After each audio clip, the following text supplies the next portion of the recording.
Together with the entire G7, we have Ukraine's back, and I promise we're not going anywhere. Alongside European allies finally agreeing to the top item on President Zelensky's wish list, F-16 fighter jets. But it's not unconditional. What assurances do you have that providing F-16s won't escalate this war? I have a flat assurance from Zelensky that they will not use it to go on and move into Russian geographic territory. But wherever Russian troops are within Ukraine in the area, they would be able to do that. Zelensky joining G7 leaders today in Hiroshima and reaping the rewards, an additional $375 million in U.S. aid. I'm very happy. Thank you very much. I want to talk about Joe Biden at the G7. I've done my part. We put forward a proposal to cut spending by more than $1 trillion, on top of the nearly $3 trillion in deficit reduction that I previously proposed through the combination of spending cuts and new revenues. Now it's time for the other side to move from their extreme positions, because much of what they've already proposed is simply, quite frankly, unacceptable. Joe had a press conference today that, if you missed it, you might need to tune in.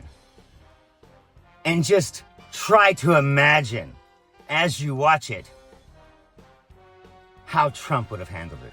And so let me be clear. I'm not going to agree to a deal that protects, for example, $30 billion tax break for the oil industry, which made $200 billion last year. They don't need an incentive of another $30 billion, while putting health care of 21 million Americans at risk by going after Medicaid.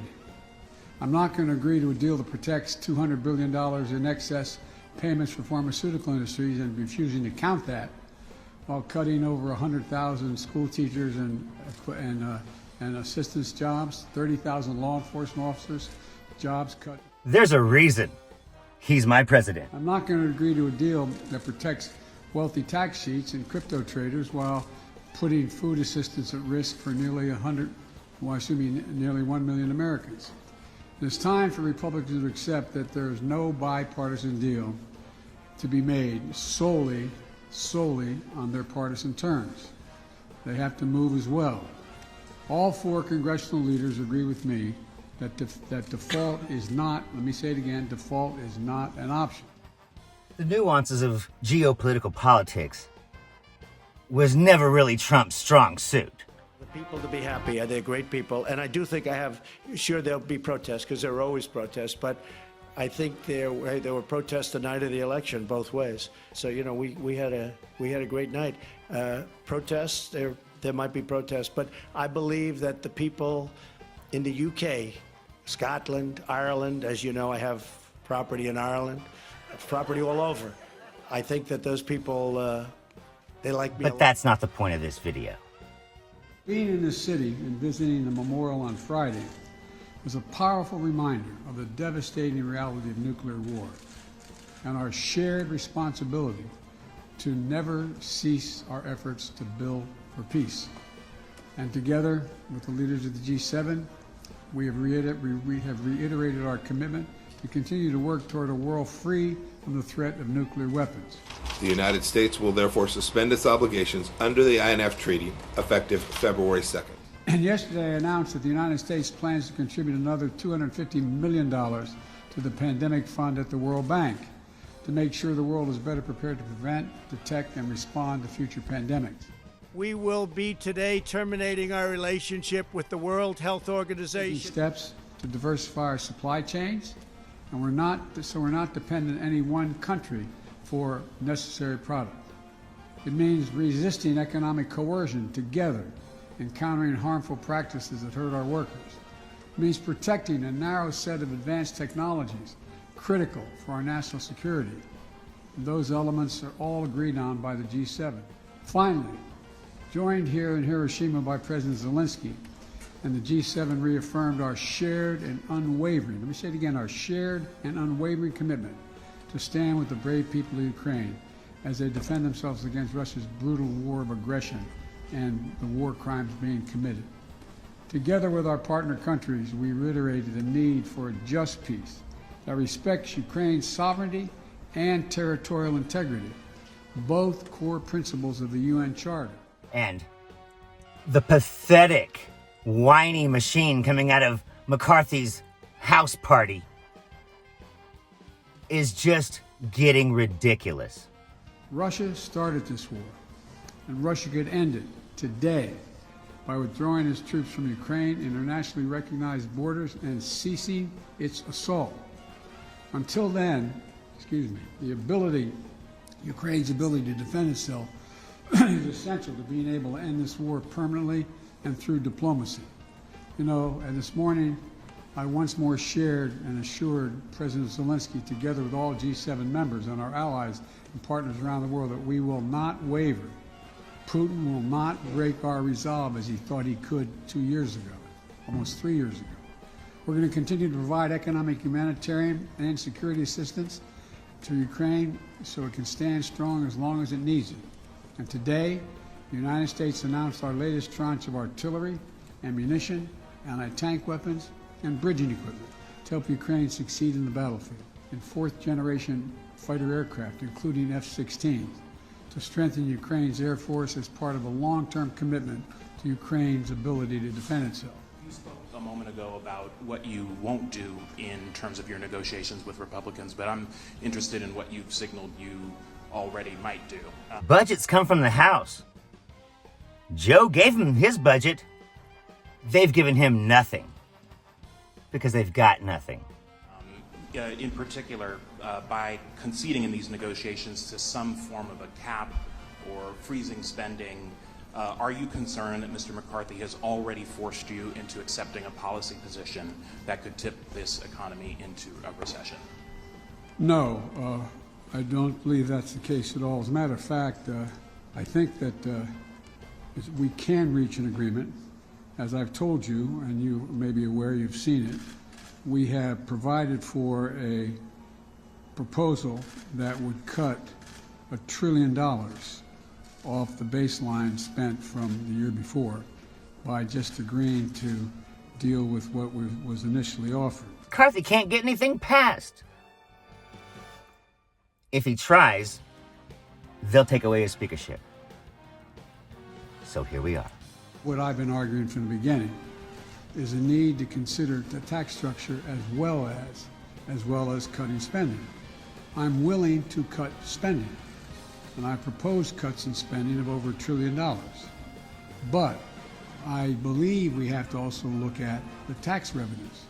The idea that my Republican colleagues want to continue the $2 trillion tax cut that had profound negative impacts on the economy from the Trump administration. We need more people who are qualified to be able to look at the tax returns of the 1,000 billionaires in America. Very complicated stuff.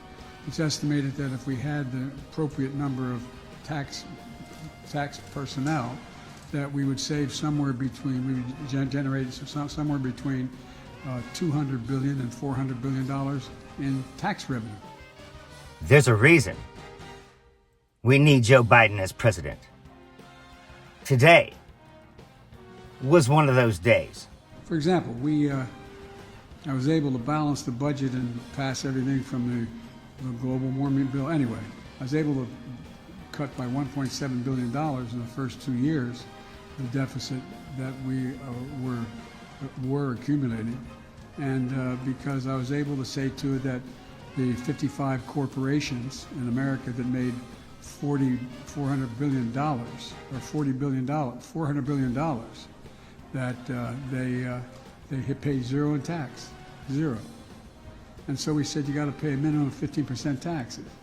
What a horrible thing! You're paying more than 15% in taxes, every one of you. The fact that we were able to cut government spending by $1.7 trillion, that didn't cause a recession, that caused growth. Look, we have the lowest unemployment rate in over 50 years. We've created 7 million new jobs, including 800,000 manufacturing jobs. We have moved in a direction where we're rebuilding and reconstructing America through the Infrastructure Act. Look, here's the other thing. Joe Biden's not going to let them default. They're gonna posture, they're gonna bitch. They're gonna try to shut the government down. You will be held responsible for shutting down the federal government. And Joe Biden's just gonna say, Then shut it down. the reality is they haven't got a leg to stand on. Not in the budget negotiations, and not in this war. And Zelensky painting a grim picture of what remains after 9 months of the bloodiest battle of this war. But you have to understand that there is nothing. They destroyed everything. There are no buildings. There is nothing on this place. So, just ground and a lot of dead Russians. I also want to congratulate Russia and President Putin for having done such an excellent job in hosting the World Cup. It was really one of the best ever, and your team also did very well. It was a great job. I'd like to congratulate you on a really great World Cup, one of the best ever, from what everybody tells me, one of the best ever, and also for your team itself doing so well. I watch quite a bit in the United States, we call it soccer. Republicans find themselves in a really bad situation. And that is America or Russia. I wonder which ones they'll choose. Our relationship has never been worse than it is now. However, that changed as of about 4 hours ago. Our militaries do get along very well. The other problem they have is that they don't want to cut defense spending. Oh my God, they want to raise it. I mean, the whole plan is to pour money into Raytheon and Lockheed Martin.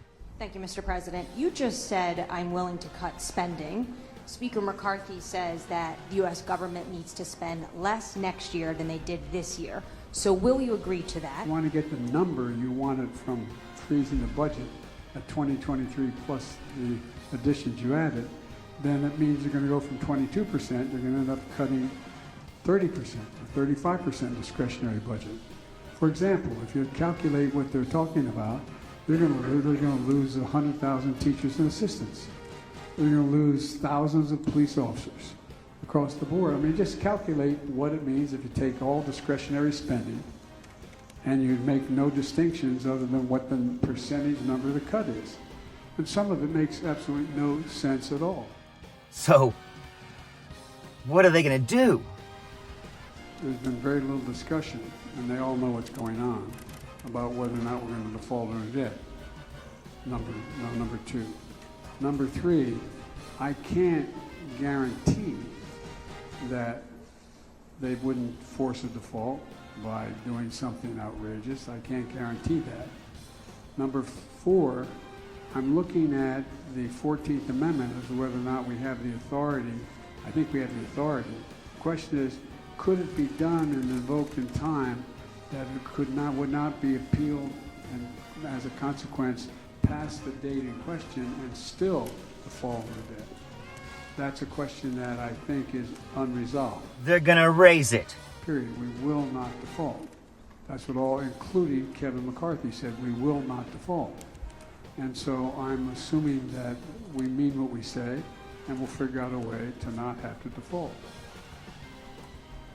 Expectation and hope is that they will be successful in that it'll make it clear to Russia that the cost, for example, Bakhmut. Bakhmut is a discussion about whether or not it's been lost or whatever. And well, the truth of the matter is the Russians have suffered over 100,000 casualties in Bakhmut. It's hard to make up.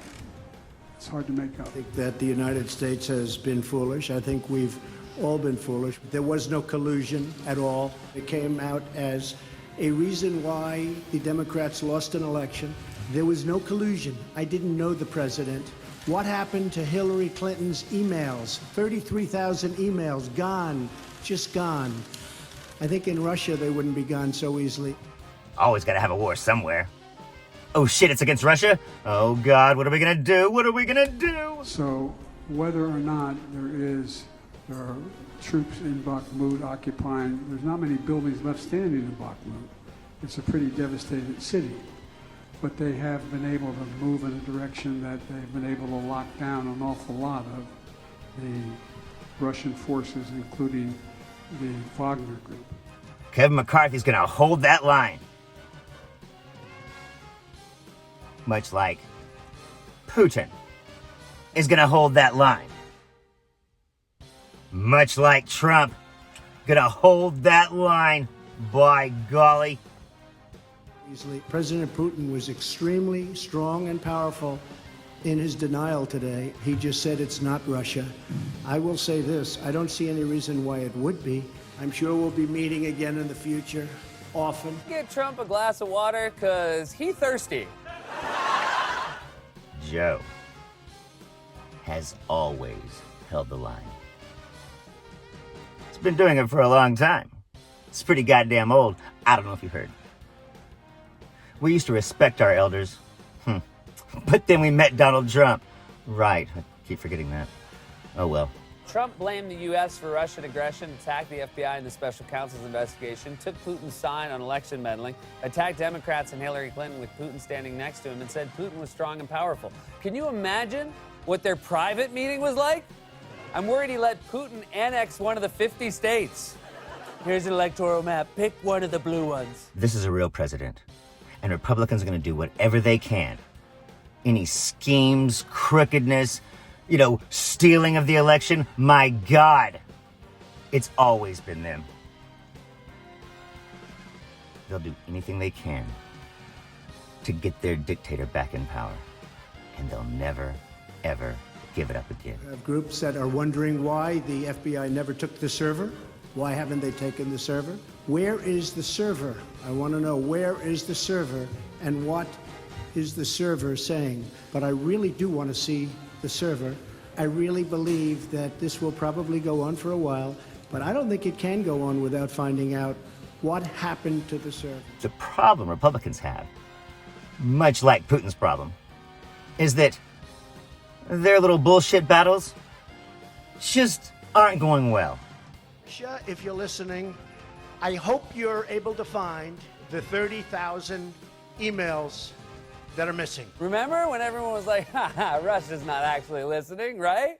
Here's that Russia was listening, because on that very same day, Russian officials named in the indictment began hacking into Clinton's server. Not only were they listening, they were taking orders.